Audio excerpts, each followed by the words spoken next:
Welcome back everybody. Today's video is all about climbing. It's essentially all we're doing today. This morning I've come out for a ride, and the goal of the ride is to warm my legs up for tonight's hill climb. It's more a open come and try hill climb. I've organised one or two now, mainly for locals, and we've got a handful coming along tonight. And I'm riding out to the climb this morning and to check it out and make sure that everything's okay. I thought I'd better come out and ride this morning, turn my legs over, because I did a bit of a tough session last night on the turbo. I had to do it inside because the weather yesterday was balmy, and it was a 30-15 interval session. You know, those ones where you just go flat out for 30 seconds. Well, when I say flat out, I mean it's whatever you can manage really, and repeat that 12 times, so it's about a 9-minute block. And did those 3 times, only 4 minutes of rest between each of those blocks. So actually I felt better as it went on. But those type of intervals, I don't know what it is, I get a lot out of them. Doesn't matter where I am sort of in my fitness journey, like if I'm coming back from illness or if I'm coming like right into peak shape and just sharpening up, I seem to get a lot out of them. They do a lot for me, and I don't really know why that is, but I really do enjoy them, and I think that plays a big part in it. Those and 60-30s. Oh, I love 60 seconds as hard as you can go, give or take 30 seconds of rest. I'll tell you what, you don't need many of them though. So a pre-race ride is actually very common for me. So like this morning, the goal of the session is just almost ride until I feel good, but it definitely works. And if you're a rider that does a lot of volume, doing these rides, you know, hour and a half, 2 hours, just really low intensity, I'm talking like 50% of FTP, I just feel like it makes such a difference to how I feel then, like, you know, 6, 7, 8 hours later when I come to do the race. But anyway, heading out to the climb now. It's called Sylen Mountain. It's about 1.5 kilometers in length.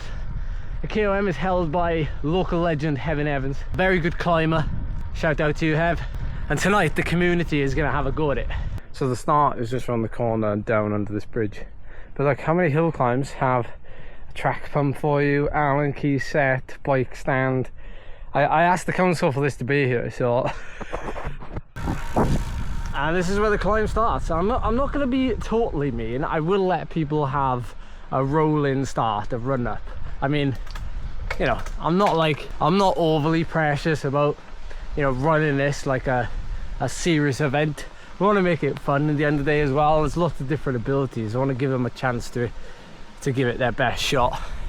After all, they wouldn't stop there if they were on a ride. They would just plow straight through. Or would you? Let me know. I certainly don't. I need all the advantage I could get when I'm going for the really hard ones. So to be honest, this is quite a straightforward climb. It's very gradual. It sort of goes up in 2 stages. The first stage probably being like 7 to 10%. Then it levels off considerably for about a minute, and then it gradually ramps up. But what I love about this climb, obviously it's totally in a lane, but it ends at these crossroads, and the last very bit of it feels like you're on an alpine road, like thick white line either side, narrow, just, you'll know what I mean.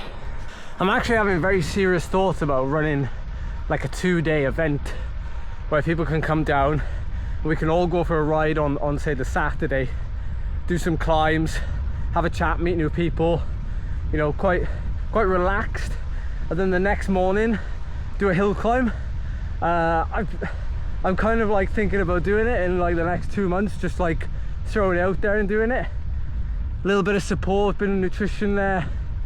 I don't know, things to think about, but I'll let you know if that comes off.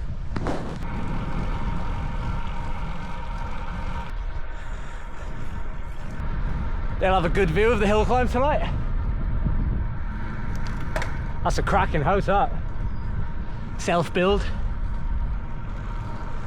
So this is the bit I was talking about. So coming the last few 100 meters now, gradient goes from like 7% up to like 10, and it goes over it just for a very short period. It's still a big ring climb for me. I mean, it's a very fast climb for me, so it's probably a sub 5 minute, depending on wind. I'll give it my best tonight, obviously. I'll see what I can get from it. There's the finish line. We'll have hundreds of people stood here shouting. To be fair, the climb does keep going up, maybe 600-700 meters, if that, but to be honest, because of the crossroads, it's better just to end it here. Plus you've got an obvious finish line to aim for, and yeah, it's gonna be a good one. Right, we're gonna conduct a little watch along to this hill climb effort of mine. I've got my coffee, which is far too hot to drink, so I'm just gonna leave it there. So this climb, we have a nice descent into it. I know it like the back of my hand, so dodging all the portals into the bottom, over a little humpback bridge, and then you go past the old mill, which is on your left hand side there, and then you're straight into it. So I think a lot of us just hit this first section like really hard.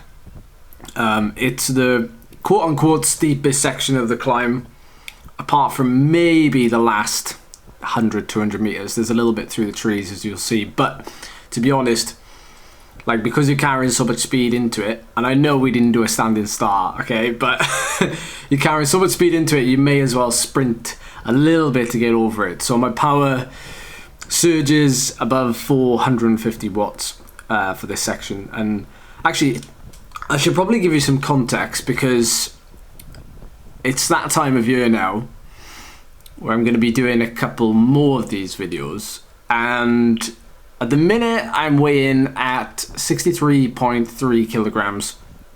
Oh, that's what I weighed yesterday. So I've got a little bit of work to do. I was going to call this video, I've got a little bit of work to do. I didn't know what to call this video other than something hill climb related. But I got a little bit of work to do to get down to hill climbing / race watt per kilo weight. And I've actually got a little bit of work to do in terms of power as well. But that'll come, you know, that will come. So, well, in fact, both of them will.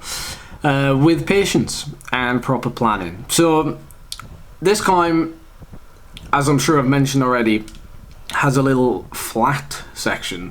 About 4%. Although I remember thinking during the effort and saying to the people at the end just how short that flat section felt, and that I had to apologise that it wasn't actually as good as I advertised it to be. But once you got over that bit, you got into the trees, and you knew that once you're in the trees, because there was a couple of folks that showed up to Dylan, actually, who travelled all the way from just north of Cardiff, which would have been just over an hour's drive in the car. So thank you for coming along, Dylan.